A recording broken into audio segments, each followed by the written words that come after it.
সম্মানিত দর্শকবৃন্দ, বাংলাদেশী সেবা পার্টির পক্ষ থেকে আপনাদের সকলকে জানাই সালাম। রবের কিংডমে যত দুর্নীতিবাজ নেতা নেত্রী এবং কর্মী সমাজ রয়েছে, আর যত উলামা ইবলিস এবং আজাজিল রয়েছে, এদের থেকে আল্লাহ তাআলার কাছে আশ্রয় চাচ্ছি।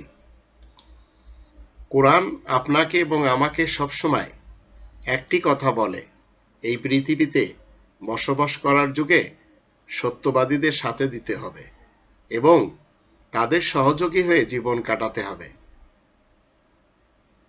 9 নম্বর সূরা আত-তাওবা এর 119 নম্বর আয়াতে আল্লাহ বলেন, ইয়া আইয়ুহাল্লাযীনা আমানুত্তাকুল্লাহা ওয়া কুনু মা'আস সাদিকিন। তোমরা যারা ঈমান এনেছো শোনো, তোমরা সবাই আল্লাহ তাআলার তাকওয়া অর্জন করে চলো আর সত্যনিষ্ঠদের সহযোগী হয়ে চলো।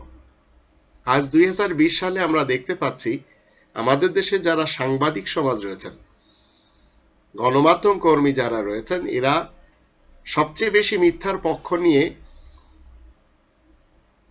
চলছেন এবং সত্যের পক্ষে তারা আসতেই রাজি হচ্ছেন না। এরা সবাই মিথ্যার পক্ষে সাফাই গেয়ে যাচ্ছেন।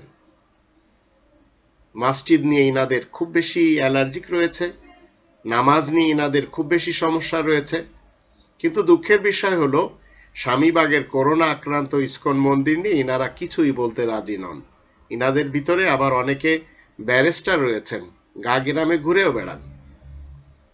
বাংলাদেশী সেবা পার্টি এদের সকলকে বলতে চায়, আপনারা নিজেদেরকে প্রতিষ্ঠিত করুন এই আয়াতের দৃষ্টিতে যে আপনারা সত্যবাদী এবং সত্যবাদীদের সাথে আপনারা দিয়ে থাকেন। আল্লাহ আমাদের সবাইকে তৌফিক দান করুন, আমরা সবসময় যেন সত্যবাদী হয়ে সত্যবাদীদের সাথে থেকে জীবন কাটাতে পারি।